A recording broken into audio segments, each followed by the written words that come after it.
what we're going to do tonight, and what I'm finding is easier for me, and I hope this works well for you guys too, is I really want to break the book down into bite-sized pieces so that way we are sticking with one topic and it doesn't take that long to cover. Um, and that way, I think we are more on topic and we can maybe explore it even a little bit deeper. I was going to work out some extra material to bring in tonight, but honestly, I was very, very busy today, so that did not happen. But hopefully next week, as I get back into a routine, we'll get all this together. So what I'm going to do as I go through the slides is I am going to be a little teeny tiny box up on the corner. What I would like to see feedback from you guys is how well you can see the slides, because some of the features and functions back like in 2017 that I was using, those same features work completely different now. So, you know, a learning curve on top of the learning curve. All right, so I'm going to actually skedaddle out of here. Well, before I skedaddle, I want to give you a little bit of background with um, studying. It is I am always learning. I am always growing. None of my positions are set in stone, as far as, this is 100% the way it has to be. I'm always open to new evidence and ideas, facts. Facts to me speak stronger than anything else. And along that line, in the course of my studying, I have come to see something just a slightly bit different. And I wanted to open it up by sharing this with you guys because of the fact that, oops, hold on, I just lost something. Let me go back to my screen. Okay, there we are. Because this does affect slightly the overall understanding of the testimony. So we are on page 763. But I'm just going to refer you back because we're going to be referring to right around page 700, where we combine the testimonial law. We're going to be going through both of that. I'm going to grab my glasses here real quick. And what I came to see was that in Deuteronomy 28, it really gives you the entire plan. It's like Deuteronomy 1 through 68. It really covers the different stages of a chronological history for ancient Israel, and it really spills into us today, as we will see. So the verses in particular that I am talking about, and I'm gonna skedaddle out of here and just go really, really small. And for some reason, the way that I have to do this right now is just with the smaller screen. So you guys let me know how easy it is to read these text and verses. So I've got to, this is the first one we're going to look at today. This is Deuteronomy 28, verses 57 through 60. And I'm going to read this, and then I'll just share with you how my understanding has changed slightly with this. So Deuteronomy 28, verse 57 begins with, or rather, the verse 57 ends an era. It's an era of history where Jerusalem is sieged. You have Nebuchadnezzar coming, and the city is in such dire straits that they resort to cannibalism just to stay alive. So this is where we'll begin. It says, "And toward her young one that comes from beneath her feet, and toward her children which she shall bear, for she shall eat them for want of all things secretly in the siege and straitness, wherewith your enemy will distress you in your gates." So again, this is really the end of the kingdom of Judah, and then we transition And this is what I found in my studying as I kept just kind of working with the testimonial law, is that this reference again to the covenant, where it says, if you will not observe to do all the words of this law that are written in this book.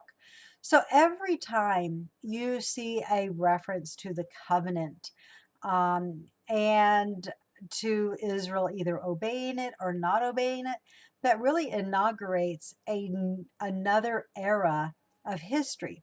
And this era of history continues from the Babylonian diaspora all the way through, um, all the way through our modern days until the latter day restoration. And you see that some of the things like in Deuteronomy 29 overlap, but then in Deuteronomy 30, it begins an entirely new era. So we're just going to review this, the things that will occur during the diaspora, verse 58. If you will not observe to do all the words of this law that are written in this book, that you may fear this glorious and fearful name, YHWH your God, the YHWH will make your plagues wonderful, and the plagues of your seed, even great plagues, and of long continuance, and sore sickness, and of long continuance. Moreover, he will bring upon you all the diseases of Egypt, which you were afraid, and they will cleave to you. And if you keep reading in those verses, we're not going to read all of them, but if you continue reading in those verses until verse 68, what you find is that Israel, their life hangs before them. In the evening, they said, would that it was morning, and the morning, would that it would be evening, because there's this uncertainty of life. You have diseases of long continuance like cancer, heart disease, and you can also have viruses. If you'll remember, I think this would have been back in chapter 14, 15. No, well, if you first go back to chapter 6, but then again to chapter 14, febrile illnesses were not necessarily a common experience for ancient Israel. The way the testimony introduces them, it is as though those diseases are coming upon Israel for the first time. And as she continues to walk in her ways and disobey the covenant, her diseases continue to grow, they continue to populate, and more of her citizens succumb to them. So that is something, hold on, I'm going to grab some water here. That is something that we see. So then you find throughout the diaspora, Israel continues to deal with all of these ailments, and they begin to overlay each other, some of them at the same time, and until you get to verse 68. So now what we are going to look at is a very particular aspect within the testimony, because it is really this part of the testimony, verses 68, or until you get to verse 68, that begins to outline the day of YHWH and what it would entail.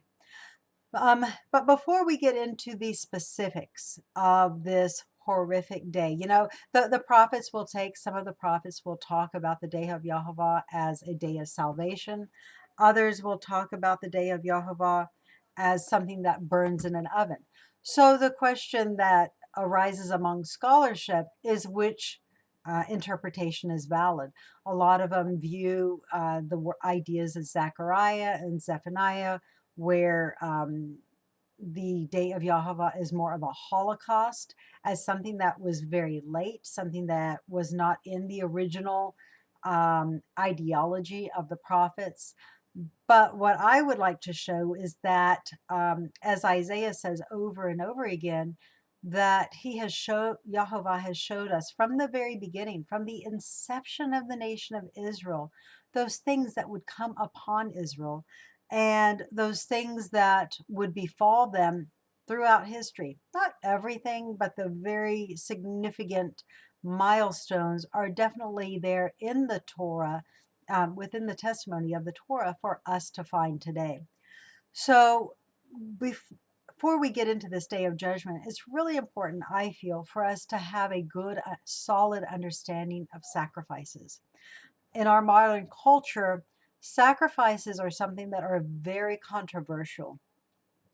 We live in a time of plenty, a time of excess, where until a couple of weeks ago, you could go to the store and buy anything that you wanted to.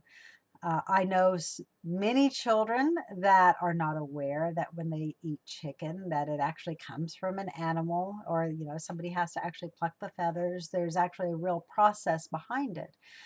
And today we have fertilizers, we have modern techniques, we have a great understanding as to how to put nutrients into the soil.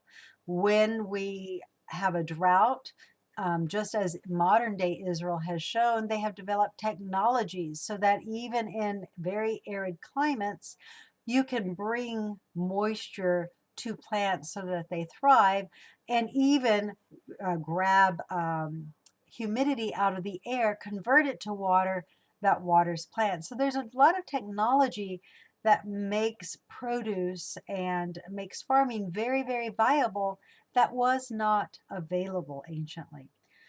So anciently, when we come to sacrifices, a lot of the purpose of sacrifices was simply feeding people. It was the matter of eating.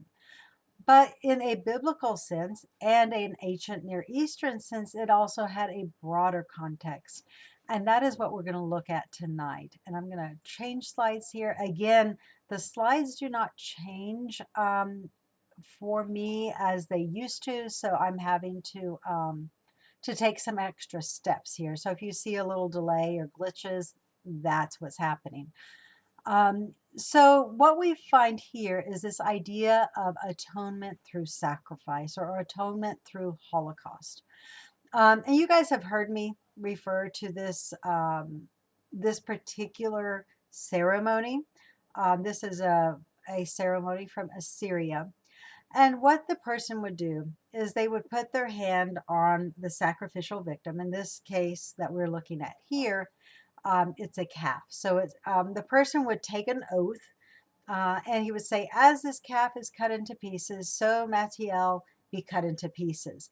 And then you would attach to that the requirements of what you were agreeing to do. This was considered perpetual. So it wasn't just you that was entering into this agreement. You were also entering into this agreement on behalf of your children.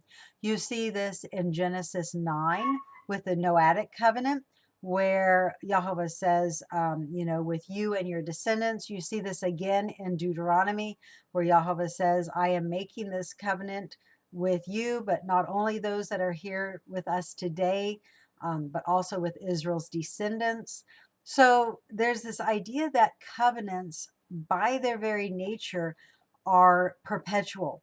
You see this again in the New Kingdom era and in the Ramessid era, where Ramses covenants with the Hittites.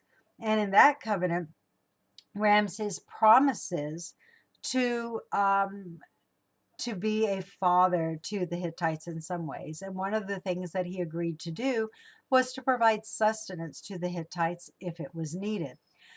And you find that indeed it was needed, because there was a great famine that went throughout the land, and Ramses shipped grain to them. Oftentimes, Egypt was not affected by famines, as was, the regions of modern day Turkey, simply because their water sources came from Lake Victoria in Africa. So oftentimes they were shielded, not all the time, but many times they were shielded from the famines. So with self-imprecating curses, which we're going to go back to here, you have this idea that it is a self-curse or a self-imprecation. If Matiel did not uphold his end of the covenant, then he and his descendants would be sacrificed, or their life would go for life. You see this again with Abraham in Genesis 15, which is the Promised Land Covenant. And this is, I'm going to go ahead and read this text. This was the sacrifice that that Abraham put before Yahweh. And it says, I am Yahweh that brought you out of Ur of the Chaldees to give you this land to inherit it. And he said, Yahweh, whereby shall I know that I shall inherit it? And he said to him, take me an heifer of 3 years old, a she goat of 3 years old, and a ram of 3 years old, and a turtle dove, and a young pigeon. And he took all these and divided them in the middle, and laid each piece one against the other. But the birds he did not divide. And when the fowls came down upon the carcasses, Abraham drove them away. Um, Now, what's fascinating with this is that it is not Abraham that lights the fire with this. It is not Abraham um, that takes a self-imprecating curse. As a matter of fact, it is God himself who comes as a burning fire between this divided sacrifices and consumes the pieces. So this is Yahweh taking a self-imprecating oath that if he did not fulfill his promise to give Abraham the promised land, that then something would occur with Yahweh standing with Israel, whereby he would guarantee Abraham having or gaining the promised land. And we're going to look at this, not that side as far as how that played out. That's really kind of tied to the Volume 2 series. But tonight we're going to stick more with the idea of self-imprecating oaths and the day of Yahweh. So let's come back to this idea of why sacrifices were important. Abraham's sacrifice depicted the self-destruction of the one making the contract in an analogous way, that the fate of the animal should befall him in the event that he does not keep the covenant. So it was the idea that the sacrificial victim was really just a stand-in for the actual person or their descendants. And if they failed to uphold the covenant, then that consequence would come to them. Jeremiah, this happened again in the latter days of the kingdom, where Jeremiah is a ditch effort. He's trying to get the king to repent of their ways. He's trying to get the leaders of the nation to sanctify the jubilees, to walk in the way of Yahweh. And the release years were very important. They were one of the signs, if you remember in Exodus 16 or 31:16, the Shabbats were the signs of the covenant. It wasn't just the weekly Sabbath, it was also the Sabbath that occurred every 7 year in the release year, and the other release year that occurred every 50 years in the Jubilee. So Jeremiah brings these men together and he says, release your captives, let your servants go free, uphold the covenant that Yahweh may bless you. And as part of this, as part of holding them accountable, the leaders of Judah, perform almost the exact same ceremony as did Abraham and Yahweh. So the parallels between these two ceremonies are quite unique. And this is what Jeremiah says. He says, I will give the men who have transgressed my covenant, which have not performed the words of my covenant, which they had made before me, when they cut the calf in two and passed between the parts of it, the princes of Judah and the princes of Jerusalem, the eunuchs and the priests, and all the people of the land which passed between the parts of the calf. So we see that they passing between this divided sacrifice was an act of self-imprecation. And Jeremiah is stating their fate because they took an oath, they performed the ceremony, and as soon as it was done, not too far afterwards, they reneged on their promises. They went back on their word. And because of that, their lives would go for their oath.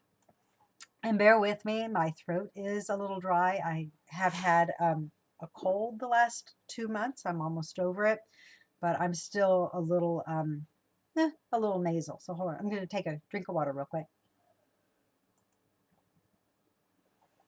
So now we return to the testimonial law and the specific time of judgment. And this is going to be Deuteronomy 28, verses 65 through 67. And it coincides with Leviticus 26, 36 through 39. Now, if you just, if you're not familiar with the Yahweh exists, what I discovered in my research is that Leviticus 26 was given to Israel first at Mount Sinai. Deuteronomy 28 was given to Israel on the plains of Moab shortly before Moses' death and shortly before the nation entered the promised land. And Deuteronomy 28 gives you a lot more detail than what Leviticus 26 has, but they perfectly coincide. The chronology perfectly coincides, and they tell you the same thing. Deuteronomy 28 simply adds more information to it. Now, what are the characteristics for this particular epoch in Israel's history? Well, you find there are curses on the heart, there's uncertainty of life. There is the evening sacrifice. Remember all of the statutes, all of the ordinances of the tabernacle and the later temple were all prophetic. They all foretold events to occur in Israel's history.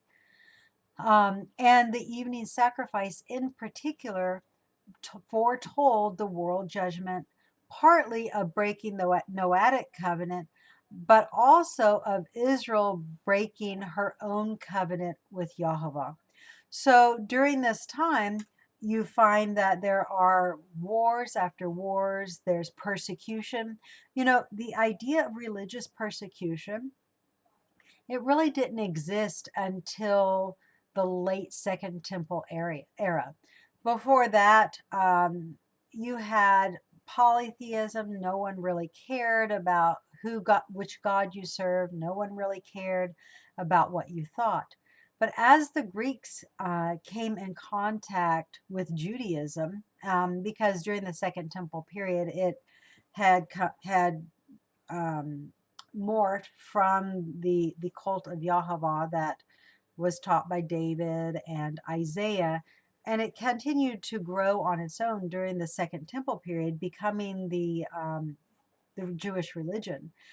And you find that when the Greeks came in contact with that, they really did not appreciate the law that the Jews observed. It clamped their style, it clamped their freedom, the way that they did things. And so then there became this pushback.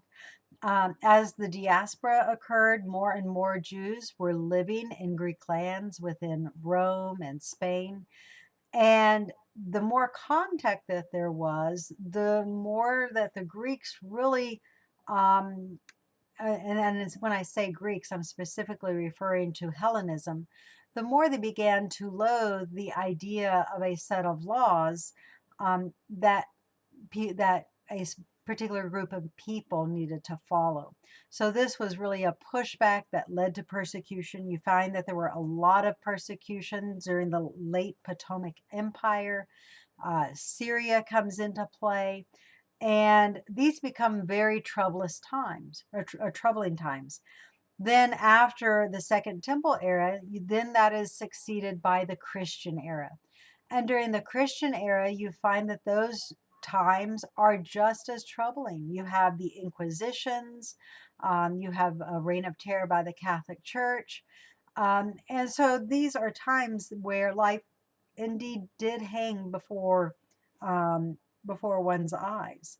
And then it comes all the way down to the modern Holocaust during World War II, and then to today. And then today, what we see in the law is that we are at another crossroads. We're either at the threshold of a day of salvation, or we are at a threshold of another period of judgment because we keep repeating the same mistakes over and over again.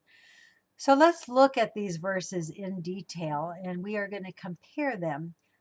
Deuteronomy 28 to Leviticus 26. Deuteronomy 28 states, "And among these nations shall you find no ease, neither shall the sole of your foot have rest.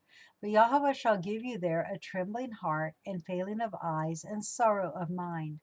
And your life shall hang in doubt before you, and you shall fear day and night, and shall have none assurance of your life. In the morning you shall say, Would God it were evening. And in the evening you would say, Would God that it were morning. For the fear of your heart with which you shall fear, and for the sight of your eyes for which you shall see." Now remember, this sight of eyes refers to the sun going down at noonday on the prophets, and everybody walking in their own light. People stop looking. Remember Isaiah 8:20, to the law and the testimony. If they speak not according to these words, there's no light in them. Well, as time progresses and people get further and further away from the testimony of Deuteronomy 28, they rely more on themselves, they rely more on their own writings, and they look more and more to each other for wisdom, for understanding, for interpreting the events of their day, rather than looking to the original source that foretold those events and the God that actually had the plan to heal them of all of the dire straits that they were in. So we're going to compare this now to Leviticus 26, 36 through 39. "And on them that are left of you, I will send a faintness into their hearts in the land of their enemies." So notice Israel is deported. She's no longer living in the land. Everything that's prophesied in these verses occurs while Israel is in diaspora away from the land. It says, "And the sound of a shaking leaf shall chase them, and they shall flee as fleeing from a sword, and they shall fall when none pursues, and they shall fall on one another." Now, take note of this verse because we're going to come back to it next week, because this is a key phrase that the prophets build on because it ties to a very specific idea in Scripture. "So they shall fall on one another as it were before a sword, when none pursues. And you shall have no power to stand before your enemies. And you shall perish among the heathen, and the land of your enemies shall eat you up. And they that are left of you shall pine away in their iniquity in your enemies' lands, and also in the iniquity of their forefathers shall they pine away in them." Now, I just want to return to this for just a minute. This whole idea, let me see if I can do this real quick. I'm going to try to come back out. This whole idea of pining away in the iniquity, in your iniquity, and the iniquity of your forefathers. This is the idea that people stop looking to Yahweh. They stop looking to the written Torah, but again, they continue this trend of looking to each other for truth. This, I think, Isaiah 27 and 28 really captures this idea better than most commentaries, and that is simply that for the authority on understanding the events of the day, they always seeking some new source, some new interpretation, rather than relying the old path. Look to Abraham your father and Sarah your mother. They don't really do that. Rather, they're always looking to their peers in their own society. And because they're always seeking new inventions, they never really find the source. They never find the path by which they have salvation, or they don't identify their sins. When they look at their lives, they see that they're doing things in their lives that violate Torah. They justify them. So whether it's violating the Shabbat, it could be eating unclean meat. It could be the prohibition against sleeping with a menstruating woman. There's all sorts of things in the Torah that people relegate, and they say, well, this was just for that time period. It doesn't really apply today. And it is that spirit, that philosophy that keeps us pining away in our forefathers' iniquities. So We don't see that healing because we have not yet returned to the God that heals us. And over again, Yahweh says, return to me and I will return to you. Malachi especially states that. But in returning to him, it always comes with a change of lifestyle, a change of heart, and a change of action so that you actually do what the protocol calls for. So it's not just flattering lips. It's not just a head nod and, a momentary point of contrition. It's something that manifests itself and it stays with you. So let's go back. I think, let me see if that was my last slide. Okay, that actually was my last slide for tonight. We are going to come back again next week. I am going to try to keep these to about 45-minute sessions. And next week, we are going to look at the Noahic covenant. But I'm going to give you guys some homework. You can do this online well, I use PC Bible Study, but that's more of a software. But you can do this with eSword. You can do this with biblos.com. You can do this with Bible Gateway. I'd like for you to look up phrases such as hand against another, just as we saw in this previous verse. I'm going to bring it back up. It says, and they shall fall on one another. Look for that text throughout the Tanakh. Also look for the other key phrase is he shall raising your hand against your brother to shed blood. But anything that reveals this idea of brother against brother, look for that throughout scripture and see if you see a common thread that begins in Genesis, that goes through the testimony of Deuteronomy, Leviticus and Deuteronomy, and it's actually even in many of the statutes in the temple. So it's outside of that context as well. And then it flows through the Psalms and then the prophets. So I encourage you guys to do that homework, and I would love to see what you guys find. I'm going to encourage you guys to post on the Yahweh Exists page or my Facebook page. Either way, it's fine. But post what you find. I think it will encourage others to seek for themselves, to not just rely on a book, but there's nothing like researching something for yourselves, and when you see it in that text, in the context, for me, it just jumps off the page and it becomes so real. And I'm going, whoa, this actually makes sense. And not just for yesterday, but also for today. So I encourage you guys to do that. I will say this chapter is kind of a hard chapter because we're dealing with some pretty heavy material, but we are going to break it up into bite-sized pieces. And after that, we get the joy of dealing with the day of salvation. So thank you guys so much for spending your Erev Shabbat, your Friday evening with me. I appreciate it. And I hope you guys will join me tomorrow morning at 10:30 a.m., that's Central Standard Time, at United Israel World Union for our Shabbat service. So thank you guys. Have a great week. And I pray that each of you will be healthy. And I look forward to seeing you next week. Shabbat Shalom.